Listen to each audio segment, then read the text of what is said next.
Sénégal, bonjour. Tui. À la une de la tribune, le journal du groupe des médias souligne les Punkalima Mumbolde de Ndoye Mendoza. Comprenez Mamadou Ndoye, ex-secrétaire général de la LD qui dit billahi, wallahi, tallahi. Macky Sall a transformé les leaders de Benno Bokk Yakaar en sourds. Aussi, Mamadou Ndoye, alias Ndoye Mendoza, de confier dans la tribune que Sawai Nyangal National, ou l'actuel locataire du palais, protège les bandits à col blanc en discréditant les organes de contrôle, et c'est sous le contrôle de Mamadou Ndoye, ex-SG de la LD, que la tribune évoque un tong-tong. Et comme il est dit, tong-tong et nat, ça y est, donc il y a tard. Eh bien, Ndoye Mendoza, dans la tribune, soutient que 500 000 Sénégalais accaparent les richesses du pays. Au pays, mon beau peuple, voilà ce qu'il a lieu de dire en lisant Vox Populi qui le parle de l'affaire Guy Marius Sagna. Sur ce point, le chef de l'église tape du poing sur la table, indique à ça une Vox Populi, le journal de nous livrer que son éminence, Théodore Adrien Sarr, comprenez Théo le cardinal, se dit préoccupé par le drame qui frappe Guy. Pourquoi? Eh bien, Vox Populi en veut pour preuve le khutbe de Théo le cardinal, comprenez son éminence, Théodore Adrien Sarr, à savoir le maintien en détention de Guy Marius Sagna en tôle après avoir libéré ses autres co-détenus est incompréhensible. Plus que Warou Kilif Waou le Sante,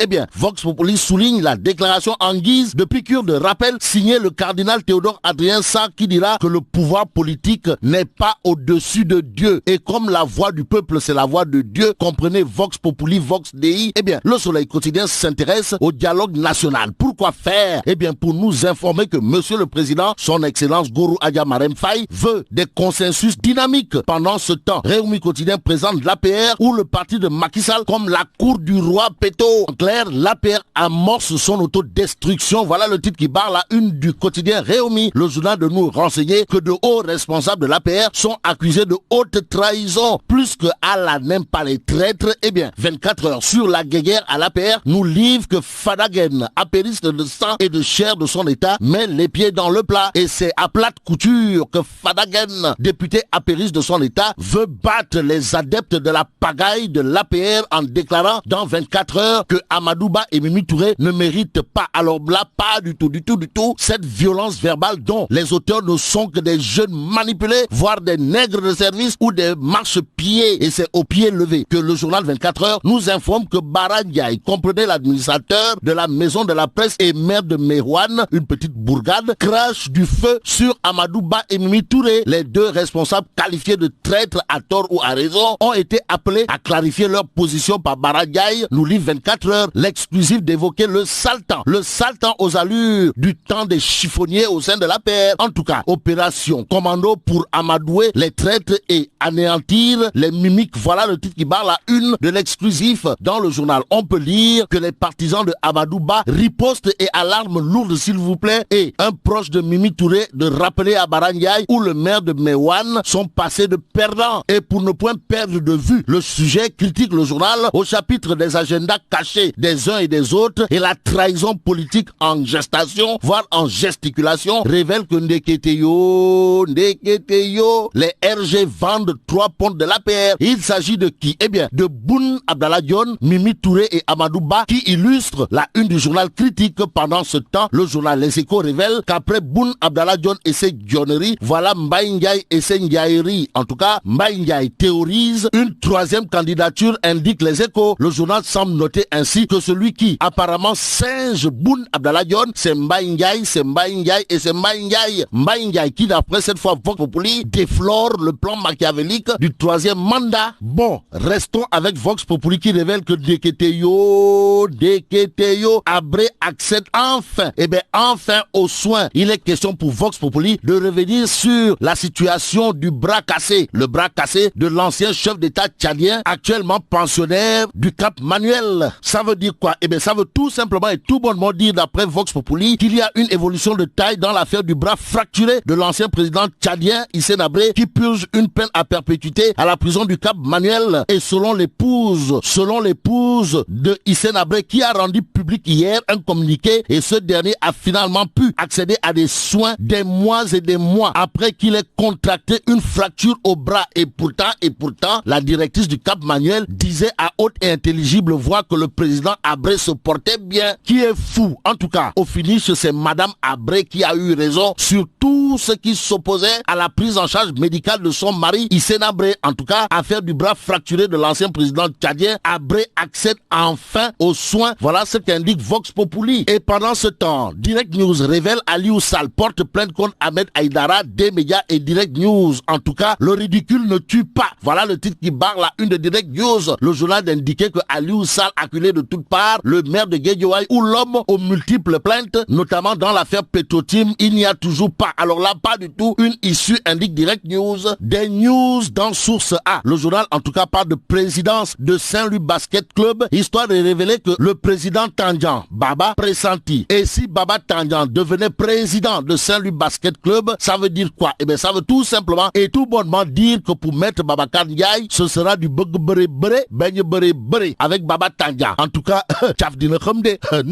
bon, terminons avec le Témoin quotidien qui titre Cour de justice de la CEDEAO, le Sénégal un très mauvais élève. Et là, mais la tchedong de. Wouy, founou djamati. Bon, vive le Sénégal.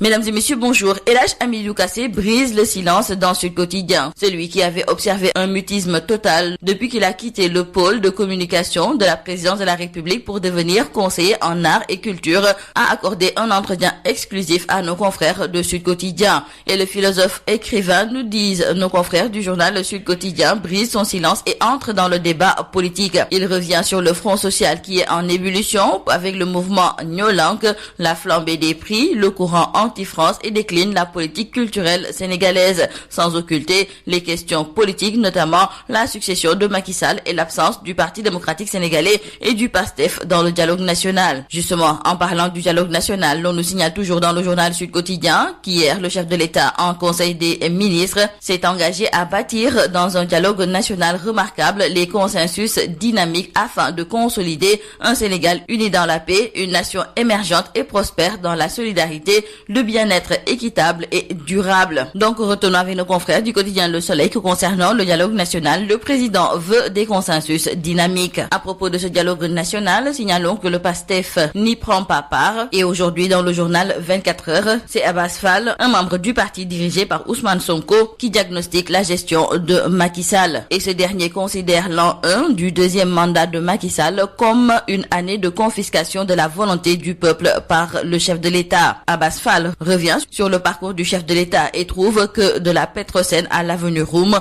l'incompétence reste le seul et éternel allié du chef de l'État. Et toujours dans cette missive publiée par nos confrères du journal 24 heures, le secrétaire national à l'organisation et coordonnateur de PASTEF de Dakar de poursuivre en écrivant qu'à la place d'une prise en charge des véritables préoccupations des Sénégalais, le chef de l'État est encore dans les slogans creux. Il parle notamment de 5 grandes initiatives incertaines, 3 programmes sectoriels copiés et mal collés, 5 accès universels déjà bloqués et sans aucune autre issue, et tout ceci pour un fast track vers le mur. À Guédiawaye, l'affaire Auchan a finalement atterri au tribunal. Le maire de Guédiawaye, qui s'est dit outré par les propos diffamatoires du journaliste du groupe des médias, a décidé de porter plainte pour que le débat soit tranché pour de bon. Ce sont nos confrères de Wa Grand Place qui nous le font savoir et nous indiquent qu'Aliou Sall a ainsi servi une citation directe au leader du mouvement Guédiawaye La Bok, Ahmed Aïdara. Et l'ouverture du procès est prévue le 2 avril prochain. Il faut signaler avec nos confrères du journal Direct News qu'en plus de Ahmed Aïdara et de D-Media, Aliou Sall a aussi porté plainte contre Direct News. Cependant, nos confrères de Direct News trouvent que le maire de la ville de Guédiawaye ferait mieux d'éclaircir la lanterne du peuple sénégalais sur ces nombreux scandales au lieu de passer tout son temps à porter plainte. Demain vendredi, le collectif Nyolank appelle une nouvelle fois à une grande mobilisation. Nos confrères du journal Critique nous parlent de cette marche qui va démarrer à partir de l'échangeur de la foire au rond-point Liberté 6 en passant par le camp pénal. Et nos confrères de Critique nous indiquent que Pape Diop rejoint la procession de Nyolank. Le leader de Bokk Gis Gis a rencontré hier le collectif Nyolank. Et toujours concernant l'affaire Guy Marius Sagna dans le journal Vox Populi, nos confrères nous informent que le secrétaire général des forces démocratiques du Sénégal, le docteur Babacar Diop, accompagné d'une délégation délégation a été reçue par l'archevêque de Dakar, Monseigneur Théodore Adrien Sarr. Une visite mise à profit par les FDS pour plaider la cause du militant de Frappe France Dégage, Guy Marius Sagna. Et nos confrères nous indiquent que Monseigneur Théodore Adrien Sarr est même préoccupé par le drame qui frappe Guy Marius Sagna, car il n'arrive pas à expliquer son maintien en détention après la libération des autres détenus. Tuerie de la forêt de Bofa-Bayotte en Casamance le 6 janvier 2018, après plus de 2 années de léthargie pendant lesquelles seules 6 personnes ont été entendues par son cabinet. Le juge d'instruction chargé du dossier de la tuerie de la forêt des Bayottes en Casamance a entamé ses auditions. Et nos confrères de Dakar Times qui nous en parlent nous indiquent que le premier client à être passé au grill du magistrat instructeur, c'est Jean-Baptiste Badji, un marginalisé de la société et mal aimé de sa famille. Et dans le quotidien LAS, nos confrères se sont entretenus avec Amina Ndoye. C'est une Sénégalaise qui vit à Codono, une petite ville qui a été mise en quarantaine par les autorités italiennes. Amina Ndoye a tenu à apporter un témoignage édifiant sur la propagation du virus et demande à ses compatriotes de prendre leurs dispositions car le virus n'épargne personne. Et toujours de l'avis de cette Sénégalaise, il y aurait une centaine de compatriotes en Lombardie. Ils sont tous dans de bonnes conditions et elle en profite pour demander aux pays africains de se préparer au pire car pour Amina Ndoye, les Sénégalais doivent se mettre dans cette logique. Le Sénégal n'a pas de moyens pour faire face et elle conseille aux Sénégalais de se préparer, de prendre toutes les dispositions car le virus n'épargne personne. C'est tout à vos journaux et très bonne lecture. Que ça, il le balise, constate le journal LAS. Mbaye Ndiaye déplore le plan machiavélique du 3e mandat, soutien Vox Populi. Par rapport à la nouvelle constitution, le président est à son premier mandat, a-t-il déclaré à l'émission Faram Facce de la TFM. Après Mohamed John, Mbaye Ndiaye veut le 3e mandat pour son mentor, soutient le journal Les Échos. Aucune loi n'interdit au président d'être candidat à la prochaine élection présidentielle. Lorsque la constitution limitait le mandat à 5 ans, Macky était déjà aux commandes pour un bail de 7 ans et ce mandat de 7 ans ne peut être comptabilisé car la loi n'est pas rétroactive, détaille-t-il encore. Selon le journal Sud Quotidien, plus de doute, Mbaye Ndiaye parraine son Macky. Commentaire de l'AS. Si le chef de l'État laisse continuer ce débat, qui n'est mené curieusement que par ses supporters, c'est qu'il l'approuve peut-être pour se faire une idée de l'approbation populaire ou non du sujet ou plus exactement du projet machiavélique.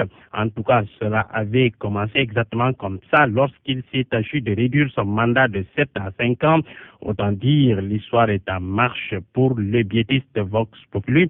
Ça risque de ne pas être facile. On va vers une guerre intramuros, guerre entre forces vives et le pouvoir. Et cela arrivera si Macky s'entête. Les couteaux vont être tirés entre loyalistes et loups dans l'angle. C'est pour cela, en attendant ce face-à-face inéluctable, que son Excellence met ses ouailles sur le terrain pour débusquer les éventuels traîtres, expurger des rangs les faucons qui veulent avoir leur propre colonie en 2024. Donc la guerre intramuros aura bien lieu selon le confrère. Après, les éclaireurs comme Mambaye Niang ou Mamboy Diao qui marquaient le terrain de Premier ministre Mohamed John a largué les puissantes bombes sur le Macky avant que les Baranya et autres ne tirent les couteaux pour le combat final, combat rapproché.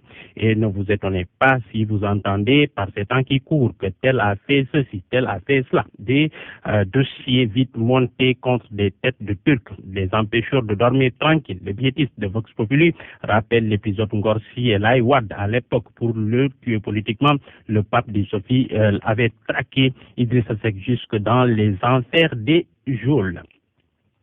Mamadou Ndiaye Mamadou Ndoye plutôt, à bâton rompu avec nos confrères de la Tribune, l'ex-secrétaire général de la Ligue démocratique et ancien membre de la majorité présidentielle, estime que Macky Sall a transformé les leaders de Benno Bokk Yakaar en sourds des sujets entendus. 500 000 Sénégalais, dit-il, accaparent les richesses du pays. Macky protège les bandits à col blanc en discréditant les organes de contrôle. Fin de citation. Air Sénégal International, la saison des couac, retard ou annulation de vol sur Booking, absence d'informations pour les clients, la compagnie aérienne Air Sénégal International, Air Sénégal SA, accueille les impairs. Une situation qui, selon l'observateur, risque de décourager les adeptes du consommé local et surtout remettre en cause la fiabilité de la compagnie nationale, regrette encore mon confrère. Explication de l'expert en transport aérien, commandant Malik Tal. La compagnie telle qu'elle est bâtie n'a pas la capacité de supporter le rythme d'ouverture des lignes. Sur le plan financier également, il y a de quoi s'inquiéter car officiellement le capital de la compagnie était de 40 milliards et quand je quittais, dit-il, la compagnie en octobre 2017, avant l'arrivée de Philippe Beaune, les 40 milliards étaient pratiquement épuisé au premier trimestre de 2018 et il a fallu à Bonn faire un emprunt de 15 milliards de francs CFA dans une banque de la place. Où trouve-t-il l'argent pour acheter des avions à gauche et à droite pour ouvrir de nouvelles lignes, se demande-t-il encore, se demande encore l'expert en transport aérien. Dans sa réponse, il affirme: je ne sais pas, mais l'ouverture d'une nouvelle ligne coûte en tout cas au moins 100 millions de francs CFA. Libération parle de descente aux enfers de la compagnie. En tout cas, pour l'enseignant-chercheur en communication et marketing au CESTI, Mamadou Ndiaye, la compagnie a intérêt à trouver un bon dispositif de communication pour rassurer ses clients. La centrale à charbon de Sendou, avec cette mauvaise nouvelle rapportée en une par le journal Le Quotidien, qui nous dit que ça ne gaze pas. Et pour cause, l'entreprise cherche de convertir les installations en centrales à gaz en difficulté financière. Conséquence, constate le confrère, l'usine ne pourra fonctionner au gaz qu'en 2022, pas avant. Le coronavirus, avec les Sénégalais qui sont en Italie, épicentre de la maladie, l'angoisse totale des compatriotes sur place, constate le journal Enquête, qui a enquêté pour vous. La peur étreint les cœurs en Italie, où la forte diaspora mouride a mis une croix sur le cajou. Rajab, constate le journal. L'Italie, plateforme de diffusion du virus en Europe. En une de Vox Populi, affaire Guy-Marie Sagna, le chef de l'Église catholique tape sur la table. Monseigneur Sarr, préoccupé par le drame qui frappe Guy, il dit: le pouvoir politique n'est pas au-dessus de Dieu. Affaire Auchan-Guédiawaye, Aliou Sall porte plainte contre Ahmed Aïdara. Selon Wa Grand Place, le procès pour diffamation est fixé pour le 2 avril. Et puis, en une de l'Observateur, à Dakar, 3 domestiques qui volent 2 coffres remplis de bijoux en or, sertis de diamants et 120 millions de francs CFA chez leur patron. L'histoire d'un incroyable cambriolage. La revue de presse de Mohamed Ali Mouba.